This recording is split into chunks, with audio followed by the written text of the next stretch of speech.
Assalamualaikum warahmatullahi wabarakatuh. Salam damai sejahtera untuk kita semua. Om Swastiastu, Namo Buddhaya, salam kebajikan. Jangan pernah melupakan sejarah atau jas merah. Buku Benang Kusut Soehartonomik. Rezim Orde Baru sebenarnya tidak memiliki sifat negara membangun. Itulah kenapa fundamental ekonomi kita mudah digoncang. Bangsa Indonesia seperti terjerumus dalam sumur tanpa dasar. Perekonomiannya kolaps, politiknya pun diambang chaos. Taifun moneter berkepanjangan telah menebar malapetaka.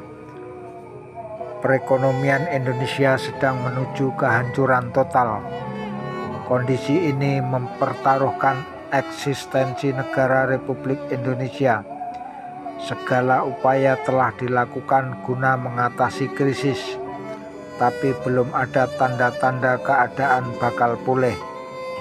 Buku ini merupakan kajian akademis mutakhir, berusaha menjelaskan mengapa bangsa Indonesia tak putus dirundung nestapa ekonomi, cuma mengupdatekan isu-isu mutakhir yang menimpa Soeharto dan kroni-kroninya, serta tantangan berat yang dihadapi Habibie. Penulisnya melengkapinya dengan prolog dan epilog. Proposisi yang diajukan penulisnya, pilihan kebijakan ekonomi Orde Baru merupakan hasil pergulatan politikal ekonomi domestik dan faktor-faktor eksternal. Kebijakan ekonomi Orde Baru merupakan buah tekanan internasional sekaligus perebutan pengaruh elemen-elemen pendukung Orde Baru. Soeharto dalam mengelola ekonomi Orde Baru menurut buku ini dibantu lebih dari satu kelompok penasihat yang masing-masing memiliki gagasan dan kepentingan sendiri-sendiri. Kelompok pertama, para ekonom teknokrat, dipercaya Soeharto mengembangkan pragmatisme ekonomi dengan pertumbuhan sebagai tujuan utama. Mereka condong pada kebijakan ekonomi ortodoks yang berorientasi ke sistem pasar bebas. Kelompok yang dipimpin Profesor Widjojo Nitisastro itu bertugas menjaga hubungan pemerintah dengan lembaga-lembaga internasional. Kelompok kedua adalah kaum nasionalis yang menginginkan pengembangan sektor industri berskala besar, berteknologi tinggi. Pada awalnya kelompok ini diwakili Dr. Ibnu Sutowo atau mantan Presiden Direktur Pertamina dan belakangan dimotori B.J. Habibie, Menteri Riset dan Teknologi atau Ketua Badan Pengelola Industri Strategis BPIS dan Direktur Utama Industri Pesawat Terbang Nusantara atau IPTN. Kedua tokoh itu gigih menyokong kebijakan-kebijakan merkantilis dan proteksionistis dalam proyek-proyek padat modal dengan peran dominan Badan Usaha Milik Negara atau BUMN. Kelompok ketiga terdiri atas para politisi yang berkepentingan melanggengkan bisnis keluarga pejabat negara, Sudarmono, Ginanjar Kartasasmita, dan Harmoko. Tokoh-tokoh lain di luar negara yang berperan penting ialah kroni-kroni Soeharto.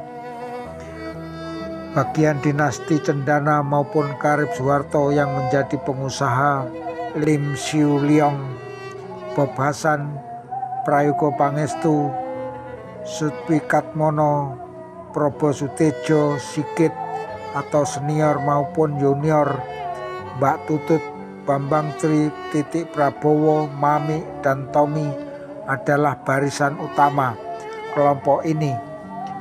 Mereka sebagai kelompok kepentingan memiliki senjata mematikan dalam berburu rente ekonomi. Masih ada kelompok lain, pengusaha muda yang melambung berkat kebijakan protektif kaum nasionalis. Termasuk dalam barisan ini Fadel Muhammad, Abu Rizal Bakri, Yusuf Kala, serta Ponco Sutowo. Dalam kerangka politik seperti itulah berbagai bentuk penyesuaian struktural di bidang ekonomi berlangsung. Namun Soeharto tetap faktor penentu akhir. Analisis James Saidi dalam buku ini dilakukan dalam konfigurasi politik seperti itu. Konglomerat negara. Orde Baru mewarisi ekonomi yang bobrok dari demokrasi terpimpin. Begitu berkuasa, Orde Baru menggulirkan program liberalisasi, stabilisasi, dan rehabilitasi ekonomi. Soeharto mengandalkan peran teknokrat. Strategi pragmatisme ekonomi diambil dengan mencari dukungan atau pinjaman dan investasi negara maju. Diikuti tindakan pengetatan kebijakan moneter. Program stabilisasi memang berhasil menurunkan laju inflasi ke tingkat 85% pada tahun 1968 dari hampir 1000% pada 3 tahun sebelumnya. Perekonomian lalu menjadi normal. Sekalipun program stabilisasi berhasil, muncul sejumlah masalah di awal dekade 1970-an.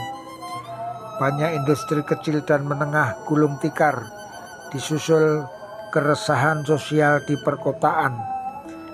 Persoalan etnis Cina meletup kembali, gejolak sosial memuncak dalam peristiwa 15 Januari 1974. Strategi liberal pemerintah Orde Baru yang mengandalkan bantuan dan investasi asing tidak berumur panjang.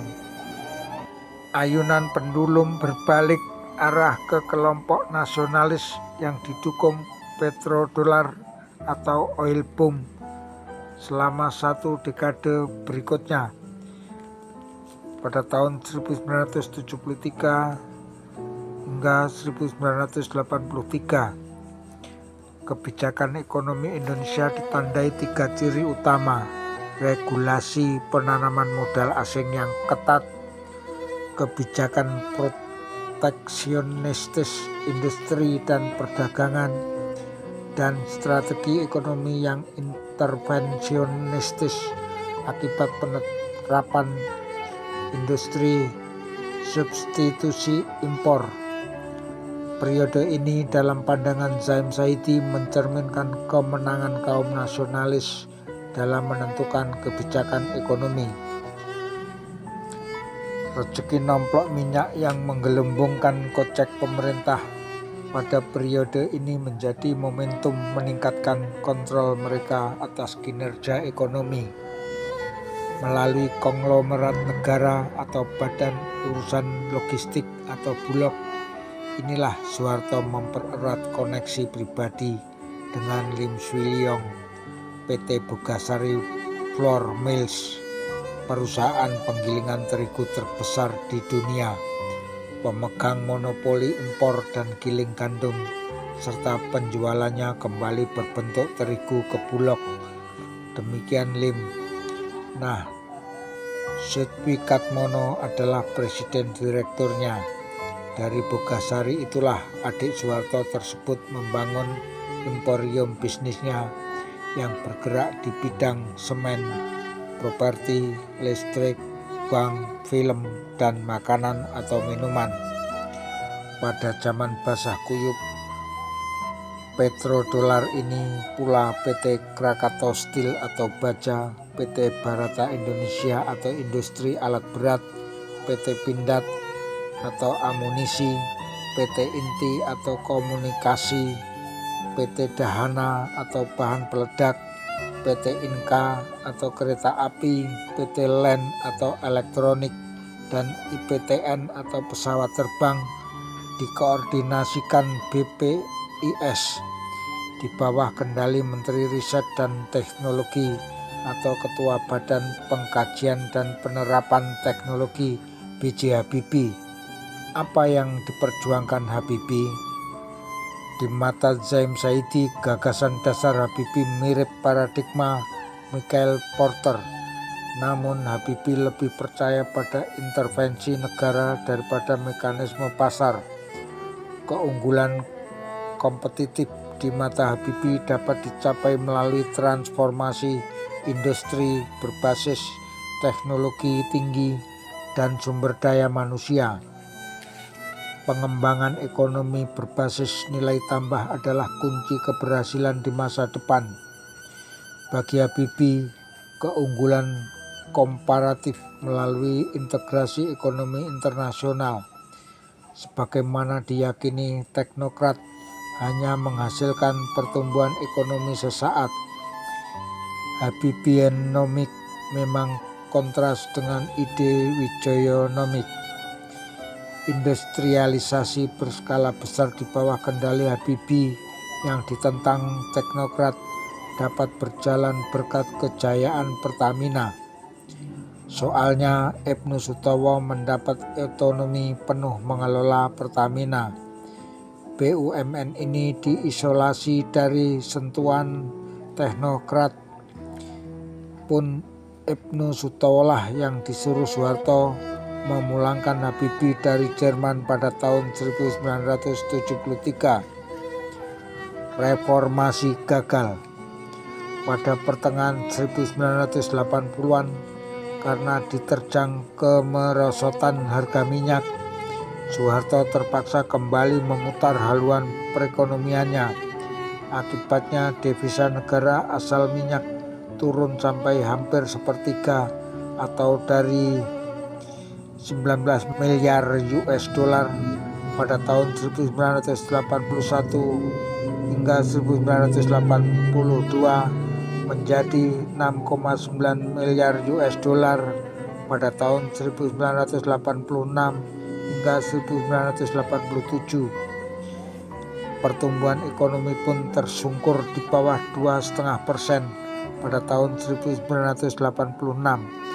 Tindakan stabilisasi neraca pembayaran dilakukan lewat program pengetatan ikat pinggang, disusul penyesuaian struktural pada tahun 1986 hingga 1996 melalui pendekatan liberal.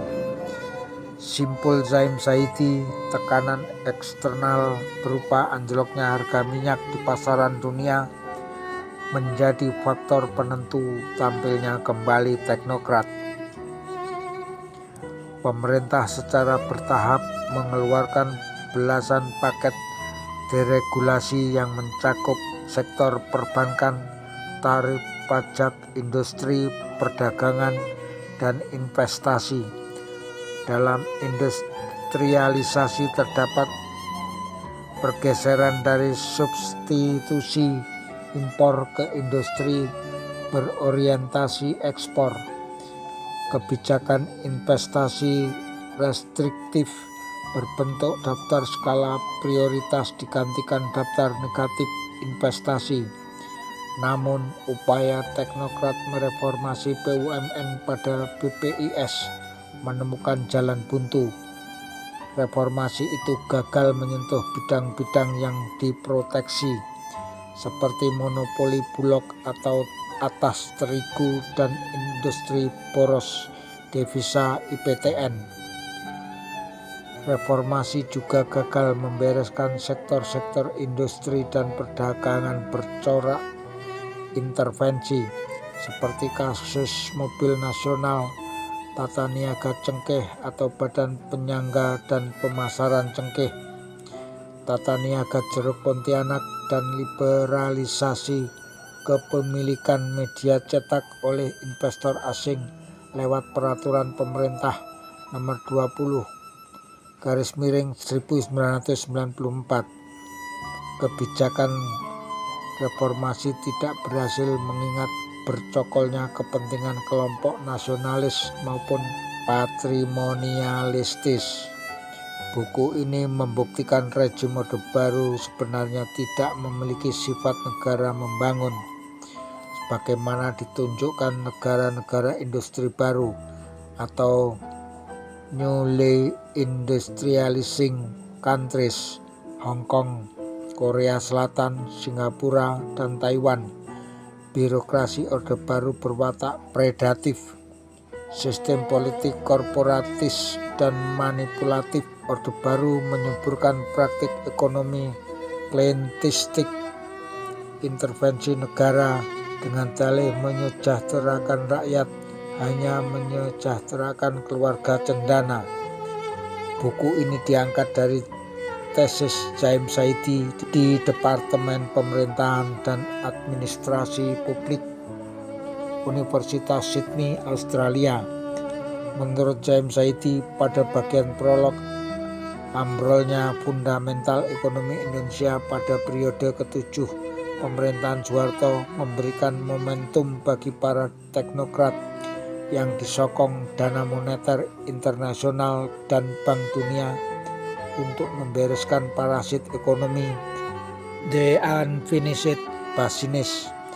Orde Baru yang selama ini tak tersentuh reformasi, dan Habibie terpaksa mengalahkan keyakinannya sendiri. Negara tidak harus menjadi lokomotif pembangunan dengan menghamburkan devisa hanya untuk membeli ketan. J. Sumardianta, D dan R, 19 Desember 1998, halaman 34 hingga 35.